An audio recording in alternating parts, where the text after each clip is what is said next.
Punjabi radio ਜੋ ਵੈਸੇ ਸੁਣ ਰਹੇ ਸਾਰੇ ਸਰੋਤਿਆਂ ਨੂੰ ਬਲਵਿੰਦਰ ਕੌਰ ਵੱਲੋਂ ਪਿਆਰ ਭਰੀ ਸਤਿ ਸ਼੍ਰੀ ਅਕਾਲ। ਪ੍ਰੋਗਰਾਮ ਖਬਰ ਤੇ ਨਜ਼ਰ ਵਿੱਚ ਹੋਣਗੇ ਸਾਡੇ ਨਾਲ ਬਲਤੇਜ ਪੰਨੂ ਜੀ। ਦੱਸਣਗੇ ਭਾਰਤ ਵਿੱਚ ਪੰਜਾਬ ਦੇ ਵਿੱਚ ਕੀ ਕੁਛ ਵਾਪਰਿਆ। ਖਬਰਾਂ ਤੋਂ ਪਹਿਲਾਂ ਧੰਨਵਾਦ ਕਰਨਾ ਚਾਹੁੰਦੇ ਸਾਡੇ ਸਪਾਂਸਰ ਦਾ, ਜਿਨ੍ਹਾਂ ਨੇ ਇਸ ਪ੍ਰੋਗਰਾਮ ਨੂੰ ਸਪਾਂਸਰ ਕੀਤਾ, ਆਪ ਸਭ ਤੱਕ ਪਹੁੰਚਾਇਆ। ਸ਼ਿਕਾਗੋ ਪੀਜ਼ਾ ਵਿਦ ਟਵਿਸਟ, ਜੋ ਹਰ ਇੱਕ ਤਰ੍ਹਾਂ ਦਾ ਪੀਜ਼ਾ ਔਡਰ ਕਰਦੇ ਨੇ। ਪੀਜ਼ਾ ਔਡਰ ਕਰਨ ਲਈ ਵਿਜ਼ਿਟ ਕਰ ਸਕਦੇ ਹੋ www.chicagopizzatwist.com। 15% ਆਫ ਲੈਣ ਲਈ ਕੋਡ ਵਰਤ ਸਕਦੇ ਹੋ 1313। ਖਾਲਸਾ ਇੰਸ਼ੋਰੈਂਸ ਏਜੰਸੀ, ਹਰ ਇੱਕ ਤਰ੍ਹਾਂ ਦੀ ਇੰਸ਼ੋਰੈਂਸ ਕਰਨ ਲਈ ਕਾਲ ਕਰ ਸਕਦੇ ਹੋ 4082722500। ਗੁਰਦੀਪ ਸਿੰਘ ਵਿਰਦੀ ਕਲੋਬਸ, ਸਤਨਾਮ ਸਿੰਘ ਸ਼ੇਰਗਿੱਲ ਸਲਮਾ, ਬਹਾਦਰ ਸਿੰਘ ਗਿੱਲ ਫੌਲਰ, ਸੁਖਵਿੰਦਰ ਸਿੰਘ ਜਸਵੀਰ ਕੌਰ ਫਰੀਮਾਰਟ, ਸੋਢੀ ਸਿੰਘ ਸੈਕਰਾਮੈਂਟੋ। ਬਹੁਤ ਬਹੁਤ ਧੰਨਵਾਦ ਕਰਦੇ ਹਾਂ। ਪ੍ਰੋਗਰਾਮ ਨੂੰ ਸਪਾਂਸਰ ਕੀਤਾ, ਸਭ ਤੱਕ ਪਹੁੰਚਾਇਆ। ਸਾਡੇ ਨਾਲ ਜੁੜ ਚੁੱਕੇ ਨੇ ਬਲਤੇਜ ਪੰਨੂ ਜੀ, ਸਤਿ ਸ਼੍ਰੀ ਅਕਾਲ, ਸਵਾਗਤ ਹੈ ਜੀ। ਧੰਨਵਾਦ ਜੀ, ਮਿਹਰਬਾਨੀ।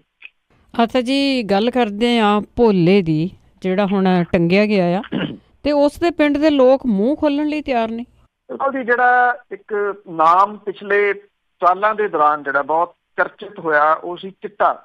ਜੇ ਇਹ ਕਿਹਾ ਜਾਵੇ ਕਿ ਇਸ ਨਾਮ ਨੂੰ ਚਰਚਿਤ ਕਰਨ ਦੇ ਵਿੱਚ ਔਰ ਇੱਕ ਪੀੜ੍ਹੀ ਜਿਹੜੀ ਹੈ ਜੀ ਉਹ ਨਿਗਲਣ ਦੇ ਵਿੱਚ ਜਿਹਨਾਂ ਲੋਕਾਂ ਦਾ ਹੱਥ ਹੈ, ਉਹਨਾਂ ਦੇ ਵਿੱਚੋਂ ਇੱਕ ਇਹ ਜਿਹੜਾ ਜੀ ਉਹ ਕਿਹਾ ਜਾ ਸਕਦਾ, ਚਾਹੇ ਉਹ ਪੰਜਾਬ ਦੀ ਪੀੜ੍ਹੀ ਨਿਕਲੀ ਗਈ ਤੇ ਚਾਹੇ ਵਿਦੇਸ਼ਾਂ ਦੇ ਵਿੱਚ, ਖਾਸ ਤੌਰ ਦੇ ਉੱਤੇ ਕੈਨੇਡਾ ਤੇ ਅਮਰੀਕਾ ਦੇ ਵਿੱਚ ਜਿਹੜੇ ਲੋਕ ਇਸ ਧੰਦੇ ਦੇ ਵਿੱਚ ਆਏ, ਉਹ ਇਹਨਾਂ ਲੋਕਾਂ ਦੀ ਮਿਹਰਬਾਨੀ ਕਰਕੇ ਜਿਹੜਾ ਜੀ ਉਹ ਇਸ ਧੰਦੇ ਦੇ ਵਿੱਚ ਆਏ। ਕਿਉਂਕਿ ਜਿਹੜੀ ਸਿੰਥੈਟਿਕ ਡਰੱਗ ਸੀ, ਜਿਹੜੀ ਕੌਡੀਆਂ ਦੇ ਭਾਅ ਜਿਹੜਾ ਇਹ ਲਿਕੁਇਡ ਲੈ ਕੇ ਬਣਾਉਂਦੇ ਸੀਗੇ, ਉਹਨੇ ਅਸਲ ਦੇ ਵਿੱਚ ਸਾਰਾ ਕੁਛ ਜਿਹੜਾ ਜੀ ਉਹ ਤਬਾਹ ਕੀਤਾ।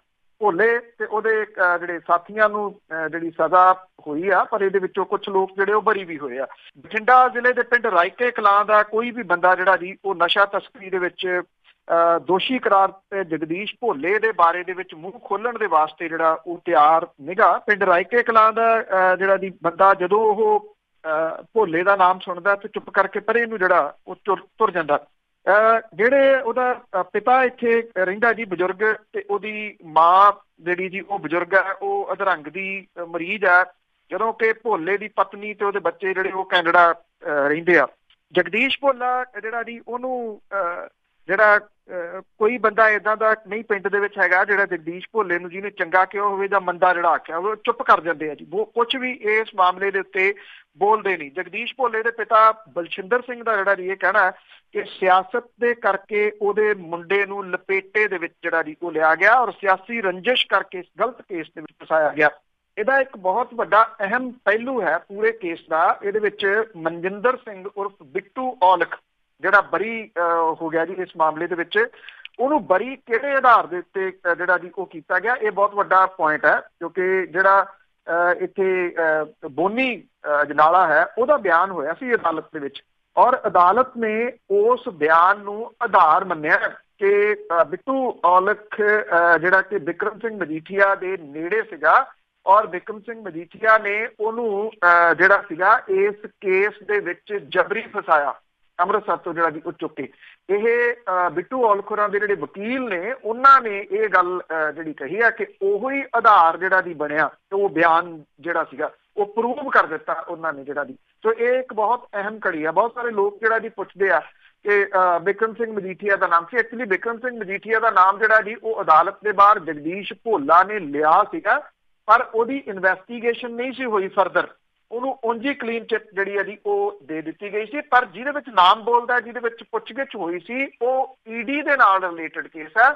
ਅਜੇ ਬਿੱਟੂ ਔਲਖੁਰੀ ਜਿਹੜਾ ਜੀ ਜੇਲ੍ਹ ਚੋਂ ਬਾਹਰ ਨਹੀਂ ਆ ਸਕਣਗੇ। ਉਹਦਾ ਰੀਜ਼ਨ ਇਹ ਹੈ ਕਿ ਜਿਹੜਾ ਈਡੀ ਵਾਲਾ ਕੇਸ ਹੈ ਅਜੇ ਉਹ ਚੱਲਦਾ। ਚੂਨੀ ਲਾਲ ਗਾਬਾ ਵੀ ਇਹਦੇ ਵਿੱਚ ਜਿਹੜਾ ਜੀ ਬਰੀ ਹੋ ਗਿਆ, ਪਰ ਉਹਦਾ ਮੁੰਡਾ ਜਿਹੜਾ ਸੀ ਉਹ ਦੋਸ਼ੀ ਕਰਾਰ ਦਿੱਤਾ ਗਿਆ ਤੇ ਉਹਨੂੰ ਵੀ ਸਜ਼ਾ ਹੋਈ ਹੈ। ਬਿਲਕੁਲ ਜੀ, ਅੰਦਰੋਂ ਨਿਕਲਣੇ ਨਹੀਂ ਚਾਹੀਦੇ। ਤਾਂ ਆਪਾਂ ਸਦਨ ਦੀ ਜੇ ਗੱਲ ਕਰੀਏ ਤਾਂ ਉਸ ਦੇ ਵਿੱਚ ਕਿਹੜੇ ਕਿਹੜੇ ਮੁੱਦੇ ਉਠਾਏ ਗਏ? ਐਕਚੁਅਲੀ ਜੀ ਇਹਦੇ ਵਿੱਚ ਜਿਹੜਾ ਬੇਅਦਬੀ ਕਾਂਡ ਤੇ ਨਸ਼ਿਆਂ ਦੀ ਤਸਕਰੀ ਜਿਹੜੇ ਸੀ ਉਹ ਮੁੱਦੇ ਭਾਰੂ ਰਹੇ। ਜਿਹੜੇ ਕਾਂਗਰਸੀ ਵਿਧਾਇਕਾਂ ਨੇ ਬੇਅਦਬੀ ਤੇ ਤਸਕਰੀ ਦੇ ਮਾਮਲੇ ਦੇ ਵਿੱਚ ਅਕਾਲੀ ਦਲ ਨਿਸ਼ਾਨਾ ਜਿਹੜਾ ਜੀ ਉਹ ਸਿੱਧਣ ਦਾ ਯਤਨ ਕੀਤਾ, ਜਦੋਂ ਕਿ ਆਮ ਆਦਮੀ ਪਾਰਟੀ ਨੇ ਜਿਹੜਾ ਸੀਗਾ ਜੀ ਦੋਵਾਂ ਧਿਰਾਂ ਨੂੰ ਕਟਹਿਰੇ ਦੇ ਵਿੱਚ ਖੜਾ ਕਰਨ ਦਾ ਯਤਨ ਜਿਹੜਾ ਸੀ ਉਹ ਕੀਤਾ। ਅਕਾਲੀ ਦਲ ਤੇ ਭਾਜਪਾ ਵਿਧਾਇਕਾਂ ਨੇ ਕਾਂਗਰਸ ਤੇ ਕਿਸਾਨਾਂ ਦੀ ਸਾਰ ਨਾ ਲੈਣ ਤੇ ਬਦਲਾਖੋਰੀ ਦੀ ਸਿਆਸਤ ਜਿਹੜੇ ਸੀ ਉਹ ਕਰਨ ਦੇ ਦੋਸ਼ ਲਾਏ। ਰਾਜਕੁਮਾਰ ਵੇਰਕਾ ਜਿਹੜੇ ਕਾਂਗਰਸ ਦੇ ਵਿਧਾਇਕ ਨੇ, ਉਹਨਾਂ ਨੇ ਧੰਨਵਾਦੀ ਮਤਾ ਜਿਹੜਾ ਜੀ ਉਹ ਪੇਸ਼ ਕੀਤਾ। ਆਮ ਆਦਮੀ ਪਾਰਟੀ ਦੀ ਮੁੱਢਲੀ ਮੈਂਬਰਸ਼ਿਪ ਤੇ ਵਿਧਾਇਕ ਦੇ ਅਹੁਦੇ ਤੋਂ ਅਸਤੀਫਾ ਦੇ ਕੇ ਫਿਰ ਵਿਧਾਨ ਸਭਾ ਦੇ ਵਿੱਚ ਜਿਹੜੇ ਜੀ ਉਹ ਚੁੱਕਣ ਦੇ ਵਾਸਤੇ ਪਹੁੰਚੇ। HS ਫੂਲਕਾ ਹੋਰਾਂ ਨੇ ਬੇਅਦਬੀ ਕਾਂਡ ਦੀ ਜਾਂਚ ਜਿਹੜੀ ਉਹ ਹੌਲੀ ਗਤੀ ਦੇ ਨਾਲ ਚੱਲਣ ਦਾ ਦੋਸ਼ ਲਾਉਂਦੇ ਆ। ਸਰਕਾਰ ਤੇ ਬੇਅਦਬੀ ਤੇ ਗੋਲੀ ਕਾਂਡ ਦੇ ਦੋਸ਼ੀਆਂ ਦੇ ਵਿਰੁੱਧ ਕਾਰਵਾਈ 'ਚ ਢਿੱਲ ਵਰਤਣ ਦੇ ਦੋਸ਼ ਜਿਹੜੇ ਜੀ ਉਹ ਲਾਏ। HS ਫੂਲਕਾ ਨੇ ਕਿਹਾ ਕਿ ਬੇਅਦਬੀ ਤੇ ਗੋਲੀ ਕਾਂਡ ਦੇ ਸਾਬਕਾ ਮੁੱਖ ਮੰਤਰੀ ਜਾਂ ਸਾਬਕਾ DGP ਵੀ ਦੋਸ਼ੀ ਆ ਤੇ ਉਹਨਾਂ ਦੇ ਖਿਲਾਫ ਵੀ ਕਾਰਵਾਈ ਜਿਹੜੀ ਉਹ ਹੋਣੀ ਚਾਹੀਦੀ ਆ। ਉਹਨਾਂ ਨੇ ਕਿਹਾ ਕਿ ਜਿਵੇਂ ਜਿਹੜੀ ਜਦੋਂ ਜਸਟਿਸ ਰਣਜੀਤ ਸਿੰਘ ਕਮਿਸ਼ਨ ਦੀ ਰਿਪੋਰਟ ਪੇਸ਼ ਹੋਈ ਆ, ਜੋ ਉਦੋਂ ਜਿਹੜਾ ਜੋਸ਼ ਦਿਖਾਇਆ ਗਿਆ ਸੀਗਾ ਉਹਦੇ ਮੁਤਾਬਕ ਕਾਰਵਾਈ ਨਹੀਂ ਹੋਈ। HS ਫੂਲਕਾ ਹੋਰਾਂ ਨੇ ਕੈਪਟਨ ਸਰਕਾਰ ਤੋਂ ਮੰਗ ਕੀਤੀ ਕਿ 1986 ਦੇ ਵਿੱਚ ਨਕੋਦਰ ਗੋਲੀਕਾਂਡ ਦੇ ਦੋਸ਼ੀਆਂ ਖਿਲਾਫ ਵੀ ਕਾਰਵਾਈ ਜਿਹੜੀ ਉਹ ਕੀਤੀ ਜਾਵੇ। ਇਸ ਗੋਲੀਕਾਂਡ ਦੀ 48 ਰਿਪੋਰਟ ਸਦਨ ਦੇ ਵਿੱਚ ਮੁੜ ਕੇ ਪੇਸ਼ ਕਰਕੇ ਕਾਰਵਾਈ ਰਿਪੋਰਟ ਜਿਹੜੀ ਉਹ ਲਿਆਂਦੀ ਜਾਵੇ। ਔਰ ਸਦਨ ਦੇ ਵਿੱਚ ਅੱਜ ਇਹ ਤੱਥ ਵੀ ਸਾਹਮਣੇ ਆਏ ਕਿ ਨਕੋਦਰ ਗੋਲੀਕਾਂਡ ਦੀ 48 ਰਿਪੋਰਟ ਸਦਨ ਦੇ ਵਿੱਚ ਉਸ ਸਮੇਂ ਪੇਸ਼ ਤਾਂ ਹੋਈ ਸੀ, ਪਰ ਕਾਰਵਾਈ ਰਿਪੋਰਟ ਪੇਸ਼ ਜਿਹੜਾ ਜੀ ਉਹ ਨਹੀਂ ਹੋਈ। ਭਾਜਪਾ ਦੇ ਅਬੋਹਰ ਤੋਂ ਵਿਧਾਇਕ ਅਰੁਣ ਨਾਰੰਗ ਨੇ ਪ੍ਰਦੇਸ਼ ਕਾਂਗਰਸ ਦੇ ਪ੍ਰਧਾਨ ਦੇ ਉੱਤੇ ਅਸਿੱਧੇ ਢੰਗ ਦੇ ਨਾਲ ਹਮਲਾ ਕੀਤਾ ਔਰ ਅਬੋਹਰ ਖੇਤਰ ਦੇ ਵਿੱਚ ਪੁਲਿਸ ਦੇ ਵੱਲੋਂ ਸਿਆਸੀ ਸ਼ਹਿਰ ਉੱਤੇ ਬੇਕਸੂਰ ਲੋਕਾਂ ਤੇ ਝੂਠੇ ਕੇਸ ਦਰਜ ਕਰਨ ਦੇ ਜਿਹੜੇ ਸੀ ਉਹ ਦੋਸ਼ ਲਾਏ। ਸਵਾਲ ਇਹ ਹੈ ਜੀ ਕਿ ਫੂਲਕਾ ਸਾਹਿਬ ਜਿਹੜੇ ਜਿਨ੍ਹਾਂ ਨੇ ਇਹ ਗੱਲ ਕਹੀ ਕਿ ਉਹ ਇਸ ਕਰਕੇ ਆਏ ਆ ਵਿਧਾਨ ਸਭਾ ਦੇ ਵਿੱਚ ਕਿ ਉਹਨਾਂ ਨੇ ਬੇਅਦਬੀ ਵਾਲਾ ਮੁੱਦਾ ਚੁੱਕਣਾ ਤੇ ਇੱਕ ਉਹਨਾਂ ਦੇ ਹਲਕੇ ਦੇ ਵਿੱਚ ਜਿਹੜਾ ਹੋਇਆ ਜੀ ਗੈਂਗ ਰੇਪ ਹੋਇਆ ਉਹ ਮੁੱਦਾ ਚੁੱਕਣਾ, ਇਸ ਕਰਕੇ ਆਏ ਨੇ। ਫੂਲਕਾ ਸਾਹਿਬ ਜਿਹੜੇ ਕਿ ਆਮ ਆਦਮੀ ਪਾਰਟੀ ਦੀ ਮੁੱਢਲੀ ਮੈਂਬਰਸ਼ਿਪ ਤੋਂ ਅਸਤੀਫਾ ਦੇ ਚੁੱਕੇ ਨੇ, ਉਹਨਾਂ ਨੇ ਆਪਣਾ ਅਸਤੀਫਾ ਵਿਧਾਨ ਸਭਾ ਦੇ ਸਪੀਕਰ ਨੂੰ ਵੀ ਭੇਜਿਆ ਹੋਇਆ। ਇੱਕ ਤਰੀਕੇ ਦੇ ਨਾਲ ਇਹ ਗੱਲ ਮੰਨ ਗਏ ਕਿ ਮੁੱਦੇ ਚੁੱਕਣ ਦਾ ਸਹੀ ਜਗ੍ਹਾ ਜਿਹੜੀ ਜੀ ਉਹ ਵਿਧਾਨ ਸਭਾ, ਇਸੇ ਲਈ ਉਹ ਮੁੱਦੇ ਚੁੱਕਣ ਦੇ ਵਾਸਤੇ ਆਏ, ਪਰ ਉਹ ਅਸਤੀਫਾ ਕਿਹੜੀ ਜਿੱਦ ਕਰਕੇ ਜਿਹੜਾ ਜੀ ਉਹ ਦੇਣਾ ਚਾਹੁੰਦੇ ਆ ਇਹ ਨਹੀਂ ਸਮਝ ਆਈ। ਜੀ ਉਹ ਤਾਂ ਲੱਗ ਜਾਊਗਾ ਪਤਾ ਥੋੜ੍ਹੀ ਦੇਰ ਬਾਅਦ ਜੀ। ਤੇ ਅੱਗੇ ਗੱਲ ਕਰਦੇ ਜੀ ਸਾਰੀਆਂ ਵਿਰੋਧੀ ਧਿਰਾਂ ਦੀਆਂ ਭਾਰਤ ਦੀਆਂ ਦਿੱਲੀ ਦੇ ਵਿੱਚ ਰੈਲੀ ਕਰਕੇ ਫਿਰ ਇਕੱਠੀਆਂ ਹੋਈਆਂ। ਬਿਲਕੁਲ ਜੀ, ਇਹ ਜਿਹੜੀ ਸੀਗੀ ਜੀ ਇਹ ਰੈਲੀ ਰੱਖੀ ਗਈ ਸੀ ਆਮ ਆਦਮੀ ਪਾਰਟੀ ਦੇ ਵੱਲੋਂ ਜੰਤਰ ਮੰਤਰ ਦੇ ਉੱਤੇ।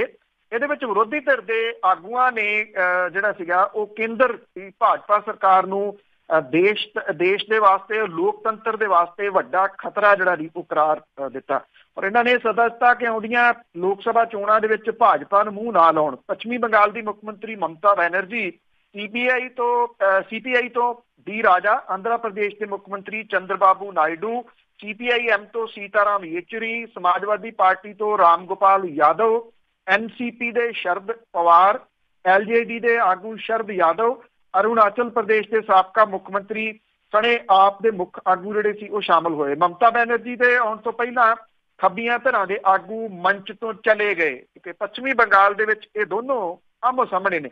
ਪੱਛਮੀ ਬੰਗਾਲ ਦੀ ਮੁੱਖ ਮੰਤਰੀ ਮਮਤਾ ਬੈਨਰਜੀ ਨੇ ਕਿਹਾ ਕਿ ਚੁਣੇ ਹੋਏ ਨੁਮਾਇੰਦੇ ਵਜੋਂ ਪ੍ਰਧਾਨ ਮੰਤਰੀ ਨਰਿੰਦਰ ਮੋਦੀ ਦਾ ਅੱਜ ਆਖਰੀ ਦਿਨ ਹੈ। ਉਹਨਾਂ ਨੇ ਦੋਸ਼ ਲਾਇਆ ਕਿ ਮੋਦੀ ਸਰਕਾਰ ਨੇ CBI ਨੂੰ ਕੋਲਕਾਤਾ ਪੁਲਿਸ ਕਮਿਸ਼ਨਰ ਦੇ ਘਰ ਭੇਜਿਆ। ਉਹਨਾਂ ਨੇ ਇਹ ਵੀ ਕਿਹਾ ਕਿ ਮੋਦੀ ਤੇ ਅਮਿਤ ਸ਼ਾਹ ਹੋਰੀ ਗੱਬਰ ਸਿੰਘ ਵਾਂਗ ਨੇ ਜਿਨ੍ਹਾਂ ਤੋਂ ਕਿਸਾਨਾਂ ਤੇ ਨੌਜਵਾਨਾਂ ਨੂੰ ਡਰ ਲੱਗਦਾ। ਲੋਕਤੰਤਰ ਨਮੋਤੰਤਰ ਬਣ ਕੇ ਰਹਿ ਗਿਆ। ਉਹਨਾਂ ਨੇ ਕਿਹਾ ਕਿ ਹਾਲਾਤ ਐਮਰਜੈਂਸੀ ਤੋਂ ਵੀ ਭੈੜੇ ਹੋ ਗਏ ਆ। ਮਮਤਾ ਬੈਨਰਜੀ ਨੇ ਇਹ ਗੱਲ ਉਠਾਈ ਕਿ ਵਿਰੋਧੀ ਪਾਰਟੀਆਂ ਕੌਮੀ ਪੱਧਰ ਤੇ ਇਕੱਠੀਆਂ ਲੜਨਗੀਆਂ। ਦਿੱਲੀ ਦੇ ਮੁੱਖ ਮੰਤਰੀ ਅਰਵਿੰਦ ਕੇਜਰੀਵਾਲ ਨੇ ਮੋਦੀ ਤੇ ਸਿਆਸੀ ਹੱਲਾ ਬੋਲਿਆ ਔਰ ਇਹ ਕਿਹਾ ਕਿ ਰਫਾਲ ਮੁੱਦੇ ਦੇ ਉੱਤੇ ਦੇਸ਼ ਦੇ ਅੱਗੇ ਉਹ ਜਵਾਬਦੇਹ ਨੇ। ਉਹਨਾਂ ਨੇ ਇੱਕ ਜਿਹੜਾ ਚਿੱਠੀ ਵਿਖਾਉਂਦਿਆਂ ਹੋਇਆ ਦੋਸ਼ ਲਾਇਆ ਕਿ ਪ੍ਰਧਾਨ ਮੰਤਰੀ ਨੇ ਅੰਬਾਨੀ ਦੀ ਕੰਪਨੀ ਲਈ ਡੀਲ ਕੀਤੀ ਔਰ ਉਹਨਾਂ ਨੇ ਵੀ ਕਿਹਾ ਕਿ ਮੋਦੀ ਹੀ ਦੇਸ਼ ਦੇ ਲੋਕਤੰਤਰ ਤੇ ਸੰਵਿਧਾਨ ਦਾ ਨੁਕਸਾਨ ਕਰ ਰਹੇ ਨੇ। ਕੋਲਕਾਤਾ ਦੇ ਵਿੱਚ CBI ਦੇ 40 ਅਧਿਕਾਰੀ ਭੇਜਣਾ ਪੱਛਮੀ ਬੰਗਾਲ ਸਰਕਾਰ ਦੇ ਉੱਤੇ ਹਮਲਾ ਸੀ। ਤੋ ਇਹ ਵਿਰੋਧੀ ਧਿਰਾਂ ਜਿਹੜੀਆਂ ਦੀ ਪਹਿਲਾਂ ਕੋਲਕਾਤਾ ਦੇ ਵਿੱਚ ਇਕੱਠੀਆਂ ਹੋਈਆਂ ਸੀ, ਹੁਣ ਦਿੱਲੀ ਦੇ ਵਿੱਚ ਜਿਹੜੀਆਂ ਦੀ ਉਹ ਇਕੱਠੀਆਂ ਹੋਈਆਂ ਨੇ। ਦੇਖਣਾ ਇਹੀ ਹੋਊਗਾ ਇਹ ਇਕੱਠੀਆਂ ਜਿਹੜੀਆਂ ਉਹ ਰਹਿੰਦੀਆਂ ਨੇ ਕਿਉਂਕਿ ਲੋਕ ਸਭਾ ਦੀਆਂ ਚੋਣਾਂ ਤਕਰੀਬਨ ਬਰੂਹਾਂ ਤੇ ਆ ਗਈਆਂ ਔਰ ਲੋਕ ਸਭਾ ਦਾ ਸੈਸ਼ਨ ਜਿਹੜਾ ਸੀਗਾ ਆਖਰੀ ਸੈਸ਼ਨ ਕੱਲ ਸਮਾਪਤ ਹੋ ਗਿਆ। ਜੀ ਬਿਲਕੁਲ, ਦੇਖੋ ਕਿੰਨਾ ਕੁ ਚਿਰ ਇਕੱਠੇ ਰਹਿੰਦੇ ਆ ਉੱਦਾਂ। ਤੇ ਅੱਗੇ ਗੱਲ ਕਰਦੇ ਜੀ ਲੋਕ ਸਭਾ ਭੰਗ ਹੋਣ ਤੇ ਨਾਗਰਿਕਤਾ ਬਿੱਲ ਤੇ ਜਿਹੜਾ ਟ੍ਰਿਪਲ ਤਲਾਕ ਬਿੱਲ ਸੀ ਉਹ ਲੱਗਦਾ ਕਿ ਟੰਗੇ ਹੀ ਜਾਣਗੇ।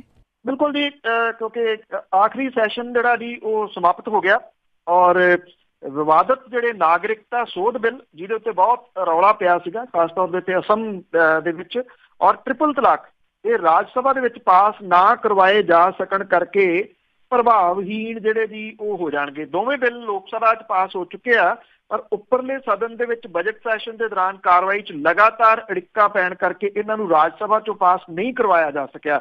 3 ਜੂਨ ਨੂੰ ਲੋਕ ਸਭਾ ਦਾ ਕਾਰਜਕਾਲ ਜਿਹੜਾ ਜੀ ਉਹ ਖਤਮ ਹੋਣ ਤੇ ਇਹ ਦੋਵੇਂ ਬਿੱਲ ਜਿਹੜੇ ਉਹ ਪ੍ਰਭਾਵਹੀਣ ਜਿਹੜੇ ਉਹ ਹੋ ਜਾਣਗੇ। ਸੰਸਦ ਦੇ ਜਿਹੜੇ ਨਿਯਮ ਨੇ ਉਹਨਾਂ ਦੇ ਮੁਤਾਬਕ ਰਾਜ ਸਭਾ ਦੇ ਵਿੱਚ ਪੇਸ਼ ਕੀਤੇ ਗਏ ਬਿੱਲ ਲਟਕੇ ਰਹਿਣ ਦੀ ਸਥਿਤੀ ਦੇ ਵਿੱਚ ਲੋਕ ਸਭਾ ਭੰਗ ਹੋਣ ਦੇ ਉੱਤੇ ਪ੍ਰਭਾਵਹੀਣ ਨਹੀਂ ਹੁੰਦੇ, ਪਰ ਜੇਕਰ ਲੋਕ ਸਭਾ 'ਚੋਂ ਪਾਸ ਬਿੱਲ ਰਾਜ ਸਭਾ 'ਚੋਂ ਪਾਸ ਨਹੀਂ ਹੋ ਪਾਉਂਦੇ ਤਾਂ ਉਹ ਲੋਕ ਸਭਾ ਭੰਗ ਹੋਣ ਦੇ ਉੱਤੇ ਪ੍ਰਭਾਵਹੀਣ ਜਿਹੜੇ ਆ ਜੀ ਉਹ ਹੋ ਜਾਂਦੇ ਆ।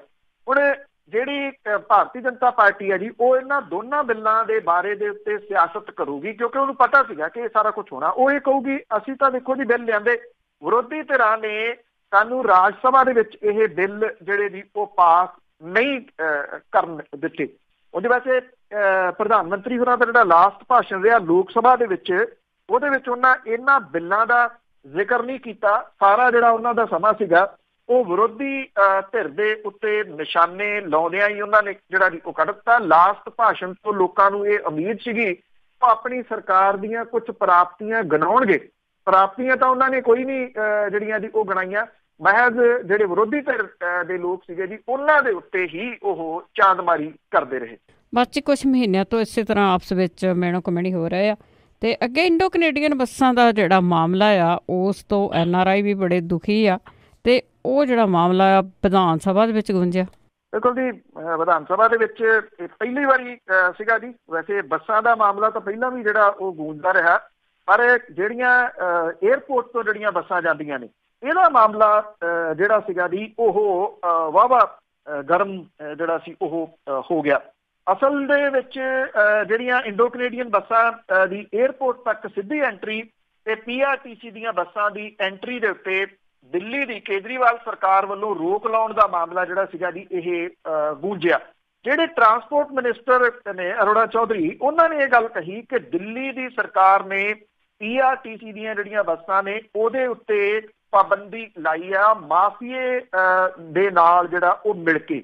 ਇਹ ਤੋਂ ਬਾਅਦ ਜਿਹੜੇ ਸੀਗੇ ਜੀ ਆਮ ਆਦਮੀ ਪਾਰਟੀ ਦੇ ਵਿਧਾਇਕ ਹਰਪਾਲ ਚੀਮਾ ਤੇ ਅਮਨ ਅਰੋੜਾ ਹੋਰਾਂ ਨੇ ਜਿਹੜਾ ਸੀਗਾ ਜੀ ਇਹ ਮੁੱਦਾ ਉਠਾਇਆ ਕਿ ਇੰਡੋ ਕੈਨੇਡੀਅਨ ਜਿਹੜੀਆਂ ਬੱਸਾਂ ਚੱਲਦੀਆਂ ਨੇ ਦਿੱਲੀ ਏਅਰਪੋਰਟ ਤੋਂ ਇਹਨਾਂ ਦੇ ਕੋਲੇ ਪਰਮਿਟ ਨਹੀਂ ਹੈਗਾ ਔਰ ਇਹ ਜਿਹੜਾ ਸਟੇਟ ਕੈਰੇਜ ਪਰਮਿਟ ਦੇ ਅੰਡਰ ਨਹੀਂ ਚੱਲਦੀਆਂ, ਬਲਕਿ ਇਹਨਾਂ ਦੇ ਕੋਲੇ ਜਿਹੜਾ ਪਰਮਿਟ ਹੈ ਉਹਦੇ ਤਹਿਤ ਇਹ ਏਅਰਪੋਰਟ ਤੋਂ ਪੈਸੰਜਰ ਚੁੱਕ ਕੇ ਇੱਕੋ ਸ਼ਹਿਰ ਦੇ ਵਿੱਚ ਡ੍ਰੌਪ ਕਰ ਸਕਦੀਆਂ ਨੇ, ਉਹਨਾਂ ਨੂੰ ਹੀ ਵਾਪਸ ਲਿਆ ਸਕਦੀਆਂ ਨੇ। ਜਦੋਂ ਕਿ ਉਹਨਾਂ ਨੇ ਇਹ ਗੱਲ ਉਠਾਈ ਕਿ ਇਹਨਾਂ ਦੇ ਵਿੱਚ ਇਕੱਲੇ ਬੰਦੇ ਦੀ ਟਿਕਟ ਕੱਟੀ ਜਾਂਦੀ ਆ ਔਰ ਜਿਹੜਾ ਇਹਨਾਂ ਕੋਲੇ ਪਰਮਿਟ ਹੈ ਉਹਦੇ ਤਹਿਤ ਇਹ ਟਿਕਟ ਨਹੀਂ ਕੱਟੀ ਜਾ ਸਕਦੀ, ਨਾ ਰਸਤੇ ਦੇ ਵਿੱਚ ਸਵਾਰੀਆਂ ਚੁੱਕੀਆਂ ਜਾ ਸਕਦੀਆਂ ਨੇ, ਨਾ ਰਸਤੇ ਦੇ ਵਿੱਚੋਂ ਸਵਾਰੀਆਂ ਜਿਹੜੀਆਂ ਦੀ ਰਸਤੇ ਦੇ ਵਿੱਚ ਡ੍ਰੌਪ ਕੀਤੀਆਂ ਜਾ ਸਕਦੀਆਂ ਨੇ। ਅਮਨ ਅਰੋੜਾ ਹੋਰਾਂ ਨੇ ਇਹ ਗੱਲ ਕਹੀ ਕਿ ਜਿਹੜੇ ਪੰਜਾਬ ਸਰਕਾਰ ਨੇ ਦਿੱਲੀ ਸਰਕਾਰ ਦੇ ਨਾਲ ਦੂਜੇ ਰਾਜ ਦੇ ਵਿੱਚ ਬੱਸਾਂ ਚਲਾਉਣ ਦੇ ਵਾਸਤੇ ਰੈਸੀਪ੍ਰੋਕਲ ਜਿਹੜਾ ਸਮਝੌਤਾ ਹੁੰਦਾ, ਮੋੜਵਾਂ ਸਮਝੌਤਾ 2001 ਤੋਂ ਬਾਅਦ ਕਦੇ ਕੀਤਾ ਹੀ ਨਹੀਂ। ਟਰਾਂਸਪੋਰਟ ਮੰਤਰੀ ਜਿਹੜੇ ਸੀ ਅਰੁਣਾ ਚੌਧਰੀ, ਉਹਨਾਂ ਨੇ ਇਹਦਾ ਕੋਈ ਜਵਾਬ ਜਿਹੜਾ ਜੀ ਉਹ ਨਹੀਂ ਦਿੱਤਾ, ਦੇ ਨਹੀਂ ਸਕੇ ਇਹਦਾ ਜਵਾਬ, ਕਿਉਂਕਿ ਟੈਕਨੀਕਲੀ ਇਹ ਜਿਹੜਾ ਜੀ ਕਰਨਾ ਹੁੰਦਾ ਇੱਕ ਰਾਜ ਨੇ ਦੂਜੇ ਰਾਜ ਦੇ ਨਾਲ। ਟਰਾਂਸਪੋਰਟ ਮੰਤਰੀ ਕਰੋੜਾਂ ਰੁਪਈਏ ਦੀਆਂ ਜਿਹੜੀਆਂ ਇਹ ਬੱਸਾਂ ਨੇ ਉਹਨਾਂ ਨੂੰ ਪਾਰਕ ਕਰਵਾ ਕੇ ਆਰਾਮ ਦੇ ਨਾਲ ਜਿਹੜਾ ਜੀ ਉਹ ਬੈਠੇ ਆ ਜਿਹੜੇ PRTC ਦੀਆਂ। ਕੀ ਇਹ ਸਮਝੌਤਾ ਜਿਹੜਾ ਜੀ ਹੋ ਨਹੀਂ ਸਕਦਾ ਦੂਜੇ ਰਾਜਾਂ ਦੇ ਨਾਲ? ਬਿਲਕੁਲ ਜਿਹੜਾ ਜੀ ਇਹ ਪੋਸੀਬਲ ਹੈ ਔਰ ਜੇ ਪੋਸੀਬਲ ਹੁੰਦਾ ਤੇ ਪ੍ਰਵਾਸੀ ਭਾਈਚਾਰਾ ਜਿਹੜਾ ਜੀ ਉਹਨੂੰ ਵੱਡੀ ਰਾਹਤ ਇੱਕ ਮਿਲ ਸਕਦੀ ਹੈ, ਕਿਉਂਕਿ 1000 ਰੁਪਈਆ ਇਹਦਾ ਕਿਰਾਇਆ ਹੈ, ਜਦੋਂ ਕਿ ਪ੍ਰਾਈਵੇਟ ਬੱਸਾਂ ਜਿਹੜੀਆਂ ਬਾਦਲ ਪਰਿਵਾਰ ਦੀਆਂ ਨੇ ਉਹ 3-3000 ਰੁਪਈਆ ਪਰ ਵਿਅਕਤੀ ਤੋਂ ਜਿਹੜਾ ਜੀ ਉਹ ਚਾਰਜ ਕਰਦੀਆਂ ਨੇ। ਹੁਣ ਇਹ ਮੁੱਦਾ ਜਿਹੜਾ ਜੀ ਉੱਠਿਆ, ਉਮੀਦ ਹੈ ਕਿ ਟਰਾਂਸਪੋਰਟ ਮੰਤਰੀ ਜਿਹੜਾ ਜੀ ਇਹਦੇ ਉੱਤੇ ਅੱਗੋਂ ਕੋਈ ਕਾਰਵਾਈ ਕਰਦੇ ਆ। ਇੱਕ ਤਾਂ ਜਿਹੜਾ ਜੀ ਇਹਨੂੰ ਨਵਿਆਉਣਗੇ, ਜਿਹੜਾ ਸਮਝੌਤਾ ਸਾਈਨ ਕੀਤਾ ਜਾਂਦਾ ਦੂਜੇ ਰਾਜਾਂ ਦੀਆਂ ਸਰਕਾਰਾਂ ਦੇ ਨਾਲ, ਜਿਹੜਾ 17 ਸਾਲ ਹੋ ਗਏ ਇਹ ਸਮਝੌਤਾ ਰਿਨਿਊ ਹੀ ਨਹੀਂ ਕਰਵਾਇਆ ਗਿਆ। ਇਸ ਕਰਕੇ ਨਹੀਂ ਕਰਵਾਇਆ ਗਿਆ ਕਿ ਜਿਹੜੇ ਪ੍ਰਾਈਵੇਟ ਆਪਰੇਟਰ ਨੇ ਉਹਨਾਂ ਨੂੰ ਫਾਇਦਾ ਪਹੁੰਚਦਾ ਰਹੇ ਜੀ। ਪਰ ਇਹ ਜ਼ਰੂਰੀ ਚਾਹੀਦਾ ਆ ਕਿਉਂਕਿ ਜਿਹੜੀ ਲੁੱਟ ਖਸੁੱਟ ਆ ਇਹ ਬਹੁਤ ਸਾਲਾਂ ਤੋਂ ਚੱਲੀ ਆ ਰਹੀ ਆ। ਤੇ ਅੱਗੇ ਆਪਾਂ ਬਰਗਾੜੀ ਮੋਰਚੇ ਦੀ ਜੇ ਗੱਲ ਕਰੀਏ, ਉਹ ਜਿਹੜੇ ਬਰਗਾੜੀ ਮੋਰਚੇ ਦੀਆਂ ਮੰਗਾਂ ਆ ਉਹਨਾਂ ਲਈ ਹੁਣ 5 ਮੈਂਬਰੀ ਕਮੇਟੀ ਹੀ ਮੋਹਰੇ ਆਵੇਗੀ। ਇਹ 5 ਮੈਂਬਰੀ ਕਮੇਟੀ ਜਿਹੜੀ ਆ ਉਹ ਇਹ ਬਣਾਈ ਸੀਗੀ ਜਗਤਾਰ ਸਿੰਘ ਹਵਾਰਾ ਹੋਰਾਂ ਨੇ।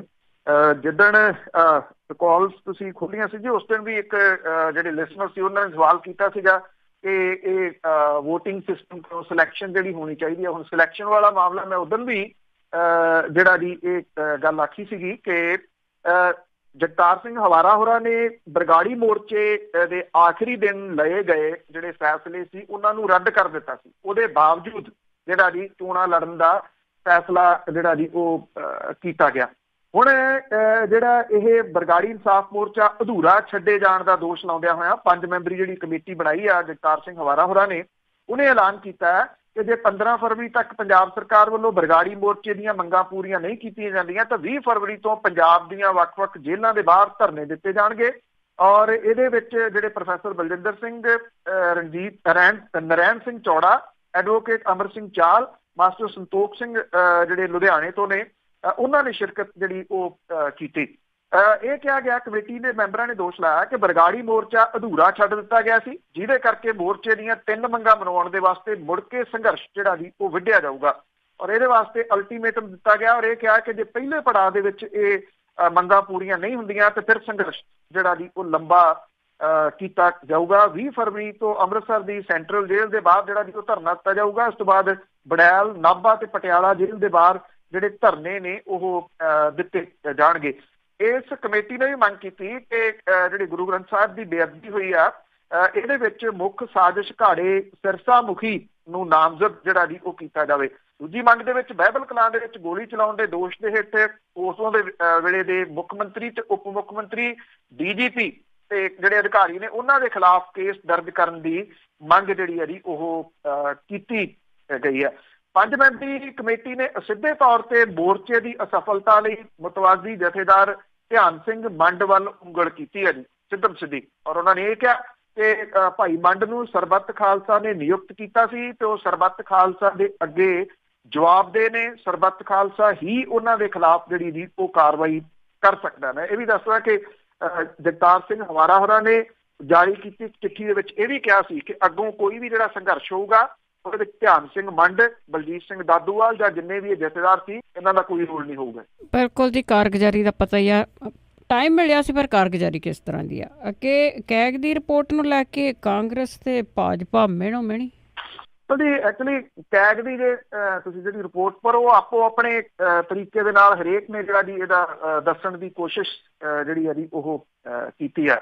ਜਿਹੜੀ ਕੈਗ ਦੀ ਰਿਪੋਰਟ ਹੈ ਉਹਦੇ ਵਿੱਚ ਇਹ ਗੱਲ ਤਾਂ ਆਖੀ ਗਈ ਆ ਕਿ ਜਿਹੜਾ ਰਫਾਲ ਡੀਲ ਆ ਇਹਦੇ ਸਸਤਾ ਸੌਦਾ ਜਿਹੜਾ ਜੀ ਉਹ ਕੀਤਾ ਗਿਆ, ਭਾਵ ਕਿ ਇਹ ਆਖਿਆ ਗਿਆ ਕਿ ਜਿੰਨੇ ਦਾ ਸੌਦਾ ਜਹਾਜ਼ਾਂ ਦਾ ਪਿਛਲੀ ਸਰਕਾਰ ਨੇ ਕੀਤਾ ਸੀਗਾ ਇਹ ਉਦੋਂ ਘੱਟ ਹੈ, ਪਰ ਇਹ ਜਹਾਜ਼ ਉਦੋਂ ਕਿੰਨੇ ਦੇ ਖਰੀਦੇ ਜਾਣੇ ਸੀ ਤੇ ਮੌਜੂਦਾ ਸਰਕਾਰ ਨੇ ਕਿੰਨੇ ਦੇ ਖਰੀਦੇ, ਇਹਦੇ ਵਿੱਚ ਜਿਹੜੀ ਕੀਮਤ ਹੈ ਉਹਦਾ ਕੋਈ ਜ਼ਿਕਰ ਨਹੀਂਗਾ, ਜਿਹੜੇ ਕਿ ਇੱਕ ਸ਼ੱਕ ਪੈਦਾ ਜਿਹੜੀ ਜੀ ਉਹ ਕਰਦੀ ਹੈ। ਜਿਹੜੀ ਮਹਾਲੇਖਾਕਾਰ ਹੈ ਕੈਗ, ਉਹਨੇ ਫਰਾਂਸ ਦੇ ਨਾਲ ਰਫਾਲ ਲੜਾਕੂ ਜਹਾਜ਼ਾਂ ਦੇ ਸੌਦੇ ਦੇ ਬਾਰੇ ਦੇ ਵਿੱਚ ਪੱਕੀ ਗਰੰਟੀ ਦੀ ਬਜਾਏ ਲੈਟਰ ਆਫ ਕੰਫਰਟ ਦੇ ਨਾਲ ਸੌਦਾ ਕਰਨ ਦੀ ਊਣਤਾਈ ਵੱਲ ਧਿਆਨ ਵੀ ਦਿਵਾਇਆ। ਪਾਰਲੀਮੈਂਟ ਵਿੱਚ ਪੇਸ਼ ਕੀਤੀ ਗਈ ਰਿਪੋਰਟ ਦੇ ਵਿੱਚ ਕਿਹਾ ਗਿਆ 2007 ਦੇ ਵਿੱਚ UPA ਸਰਕਾਰ ਵੇਲੇ ਅਦਾਇਗੀਆਂ ਸੰਬੰਧੀ 15% ਬੈਂਕ ਗਰੰਟੀ ਦੀ ਮੱਦ ਸ਼ਾਮਲ ਸੀ, ਜਦੋਂ ਕਿ ਕੈਗ ਨੇ ਕਿਹਾ ਕਿ ਸਮਝੌਤਾ ਟੁੱਟਣ ਦੀ ਸੂਰਤ ਦੇ ਵਿੱਚ ਭਾਰਤ ਨੂੰ ਪਹਿਲਾਂ ਫਰਾਂਸੀਸੀ ਕੰਪਨੀ ਦੇ ਨਾਲ ਸਿੱਧੇ ਤੌਰ ਦੇ ਉੱਤੇ ਗੱਲ ਜਿਹੜੀ ਵੀ ਉਹ ਚਲਾਉਣੀ ਪਊਗੀ। ਉਧਰ ਜਿਹੜੇ ਅਰੁਣ ਜੇਤਲੀ ਨੇ ਉਹਨਾਂ ਨੇ ਕਿਹਾ ਕਿ ਰਫਾਲ ਸਮਝੌਤੇ ਦੇ ਬਾਰੇ ਕੈਗ ਦੀ ਰਿਪੋਰਟ ਪੇਸ਼ ਹੋਣ ਮਗਰੋਂ ਕਾਂਗਰਸ ਤੇ ਵਿਰੋਧੀ ਪਾਰਟੀਆਂ ਦੇ ਦਾਅਵੇ ਜਿਹੜੇ ਆ ਜੀ ਉਹ ਝੂਠੇ ਸਾਬਤ ਹੋ ਗਿਆ। ਉਹਨਾਂ ਨੇ ਕਿਹਾ ਕਿ ਇਹ ਨਹੀਂ ਹੋ ਸਕਦਾ ਕਿ ਸੁਪਰੀਮ ਕੋਰਟ ਗਲਤ ਹੈ, ਕੈਗ ਗਲਤ ਹੈ ਤੇ ਸਿਰਫ ਕਾਂਗਰਸ ਜਿਹੜੀ ਜੀ ਉਹ ਠੀਕ ਹੈ। ਉਹਨਾਂ ਨੇ ਤਾਂ ਇਹ ਵੀ ਕਹਿ ਦਿੱਤਾ ਕਿ ਸੱਚ ਦੀ ਹਮੇਸ਼ਾ ਜਿੱਤ ਹੁੰਦੀ ਹੈ ਤੇ ਸੱਚ ਦੀ ਜਿੱਤ ਜਿਹੜੀ ਉਹ ਹੋ ਗਈ ਹੈ। ਦੂਜੇ ਪਾਸੇ ਕਾਂਗਰਸ ਜਿਹੜੀ ਹੈ ਉਹਨੇ ਇਹ ਗੱਲ ਕਹੀ ਆ ਕਿ ਇਸ ਰਿਪੋਰਟ 'ਚ ਗਲਤ ਕਰਨ ਵਾਲਿਆਂ ਦੀਆਂ ਅਸਹਿਮਤੀ ਵਾਲੀਆਂ ਟਿੱਪਣੀਆਂ ਦਰਜ ਨਹੀਂ ਤੇ ਇਹਨੂੰ ਇਸ ਰਿਪੋਰਟ ਦਾ ਕਾਗਜ਼ ਜਿੰਨਾ ਵੀ ਮਹੱਤਵ ਨਜ਼ਰ ਨਹੀਂ ਆਉਂਦਾ।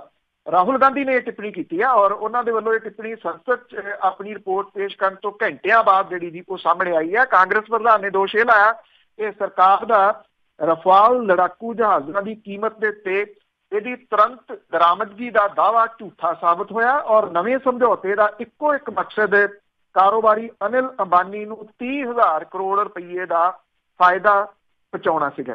ਪਰ ਦੇਖੋ ਜਦੋਂ ਕਾਂਗਰਸ ਸੀਗੀ ਇਹ ਉਹਨਾਂ ਦੇ ਘਟਾਲੇ ਨਿਕਲੀ ਗਏ, ਘਟਾਲਿਆਂ ਕਰਕੇ ਉਹ ਹਾਰ ਗਏ ਤੇ ਇੱਧਰ ਹੁਣ ਇਹਨਾਂ ਦਾ ਰਫਾਲ ਦਾ ਜਿਹੜਾ ਆ ਉਹ ਚੱਲੀ ਜਾਂਦਾ ਆ।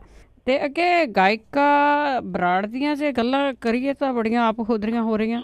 ਐਕਚੁਅਲੀ ਜੀ ਪਿਛਲੇ ਕੁਝ ਸਮੇਂ ਤੋਂ ਜਿਹੜੇ ਜੀ ਕੁਝ ਕਵੀ, ਕੁਝ ਲੇਖਕ ਜਿਹੜੇ ਆ ਜੀ ਉਹ ਬੈਠੇ ਨੇ ਜਾ ਕੇ ਜਿਹੜਾ ਜੀ ਇੱਥੇ ਸਰਕਾਰ ਦੇ ਦਫ਼ਤਰਾਂ ਦੇ ਵਿੱਚ ਪੰਜਾਬ ਆਰਟ ਕੌਂਸਲ ਦੇ ਤੌਰ ਦੇ ਉੱਤੇ ਜੀ ਇਹਦੇ ਵਿੱਚ ਸੁਰਜੀਤ ਪਾਤਰ ਹੋਰਾਂ ਨੂੰ, ਕਿਉਂਕਿ ਇਹਦਾ ਜਿਹੜਾ ਜੀ ਚੇਅਰਮੈਨ ਲਾਇਆ ਗਿਆ ਸੀਗਾ।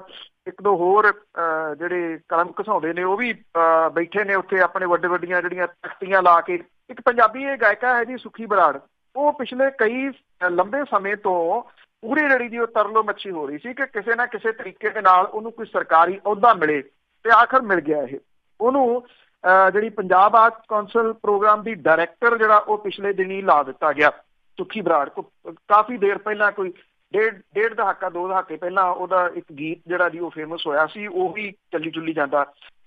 ਜਿਹੜੇ ਹੁਣ ਜਿਹੜੇ ਸੁੱਖੀ ਬਰਾੜ ਨੇ, ਉਹਨੇ ਚੰਡੀਗੜ੍ਹ ਦੇ ਵਿੱਚ ਇੱਕ ਪੰਜਾਬ ਕਲਾ ਭਵਨ ਦੇ ਜਿਹੜੇ ਪੰਜਾਬ ਆਰਟ ਕੌਂਸਲ ਦੇ ਵਿੱਚ ਇੱਕ ਸੰਗੀਤਸ਼ਾਲਾ ਹੈ ਜੀ, ਜਿਹੜੇ ਕਿ ਮਰਹੂਮ MS ਰੰਧਾਵਾ ਹੋਰਾਂ ਨੇ ਕਾਇਮ ਕੀਤੀ ਸੀ। ਇੱਥੇ ਉਹਨਾਂ ਨੇ ਪੁਰਾਣੇ ਗਾਇਕਾਂ ਦੀਆਂ ਦੁਰਲੱਭ ਚੀਜ਼ਾਂ ਜਿਹੜੀਆਂ ਉਹ ਵਰਤਦੇ ਰਹੇ ਨੇ, ਉਹਨਾਂ ਨੂੰ ਇਕੱਠੀਆਂ ਕਰਕੇ ਇਹ ਅਜਾਇਬ ਘਰ ਜਿਹੜਾ ਜੀ ਉਹ ਬਣਾਇਆ ਸੀਗਾ। ਸੁੱਖੀ ਬਰਾੜ ਹੋਰਾਂ ਨੇ ਆਉਂਦਿਆਂ ਸਾਰ ਇਸ ਅਜਾਇਬ ਘਰ ਨੂੰ ਸਮੇਟ ਦਿੱਤਾ, ਸੰਗੀਤਸ਼ਾਲਾ ਨੂੰ। ਉੱਥੇ ਆਪਣੇ ਦਫ਼ਤਰ ਦਾ ਜਿਹੜਾ ਜੀ ਉਹ ਫਰਨੀਚਰ ਰੱਖ ਲਿਆ ਔਰ 70,000 ਰੁਪਏ ਦਾ ਫਰਨੀਚਰ ਖਰੀਦ ਲਿਆ ਜੀ, ਇਹ ਸਰਕਾਰੀ ਜਿਹੜੇ ਜੀ ਉਹ ਖਰਚੇ ਦੇ ਉੱਤੇ। ਸੁੱਖੀ ਬਰਾੜ ਜਿਹੜੀ ਹੈ ਜੀ ਉਹ ਇਹ ਪਹਿਲਾਂ ਵੀ ਇਹ ਸਾਰਾ ਕੁਝ ਜਿਹੜਾ ਜੀ ਉਹ ਚਰਚਿਤ ਰਿਹਾ। ਜਦੋਂ ਸਤਿੰਦਰ ਸੱਤੀ ਨੂੰ ਪਿਛਲੇ ਜਿਹੜੀ ਸਰਕਾਰ ਸੀ ਉਹਨੇ ਬਣਾ ਦਿੱਤਾ ਸੀ, ਉਦੋਂ ਵੀ ਇਹਦੀ ਕੰਟਰੋਵਰਸੀ ਚੱਲਦੀ ਸੀਗੀ। ਸੁੱਖੀ ਬਰਾੜ ਇਹ ਕਹਿੰਦੀ ਹੈ ਕਿ ਮੈਂ ਜਿਹੜੇ ਮਹਿਕਮੇ ਦੇ ਕੋਲੋਂ ਔਰ ਕੈਬਨਿਟ ਮੰਤਰੀ ਨਵਜੋਤ ਸਿੰਘ ਸਿੱਧੂ ਹੋਰਾਂ ਦੇ ਅੰਡਰ ਜਿਹੜਾ ਮਹਿਕਮਾ ਆਉਂਦਾ ਹੈ ਉਹਦੇ ਤੋਂ ਜਿਹੜਾ ਦੀ ਪ੍ਰਵਾਨਗੀ ਲੈ ਕੇ ਸੰਗੀਤਸ਼ਾਲਾ ਨੂੰ ਦਫ਼ਤਰ ਦੇ ਵਜੋਂ ਵਰਤਿਆ। ਜਦੋਂ ਕਿ ਨਵਜੋਤ ਸਿੰਘ ਸਿੱਧੂ ਹੋਰੀ ਜਿਹੜੇ ਨੇ ਜੀ ਉਹ ਇਸ ਮਾਮਲੇ ਦੇ ਉੱਤੇ ਕਹਿੰਦੇ ਨਾ ਮੇਰੇ ਤੋਂ ਪੁੱਛਿਆ ਗਿਆ, ਨਾ ਮੇਰੇ ਦਫ਼ਤਰ ਨੇ, ਨਾ ਮੇਰੇ ਮਹਿਕਮੇ ਨੇ ਕਿਸੇ ਕਿਸਮ ਦੀ ਕੋਈ ਪ੍ਰਵਾਨਗੀ ਇਹਦੇ ਸੰਬੰਧੀ ਜਿਹੜੀ ਹੈ ਜੀ ਉਹ ਦਿੱਤੀ। ਦੇਖੋ ਹੈ ਤਾਂ ਬਿਲਕੁਲ ਆਪ ਖੁਦਰੀਆਂ। ਬਹੁਤ ਬਹੁਤ ਧੰਨਵਾਦ ਬਲਤੇਜ ਪੰਨੂ ਜੀ। ਮਿਹਰਬਾਨੀ ਜੀ, ਧੰਨਵਾਦ। ਸਤਿ ਸ਼੍ਰੀ ਅਕਾਲ ਜੀ। ਤੇ ਸਰੋਤੇ ਸਨ ਬਲਤੇਜ ਪੰਨੂ ਜੋ ਸਾਡੇ ਨਾਲ ਜੁੜਦੇ ਨੇ, ਕਰਦੇ ਨੇ ਖਬਰਾਂ। ਇਸੇ ਦੇ ਨਾਲ ਸਾਡਾ ਅੱਜ ਦਾ ਬੁਲਟਨ ਇੱਥੇ ਹੀ ਸਮਾਪਤ। ਬਲਵਿੰਦਰ ਕੌਰ ਵੱਲੋਂ ਆਪ ਸਭ ਨੂੰ ਹੀ ਸਤਿ ਸ਼੍ਰੀ ਅਕਾਲ।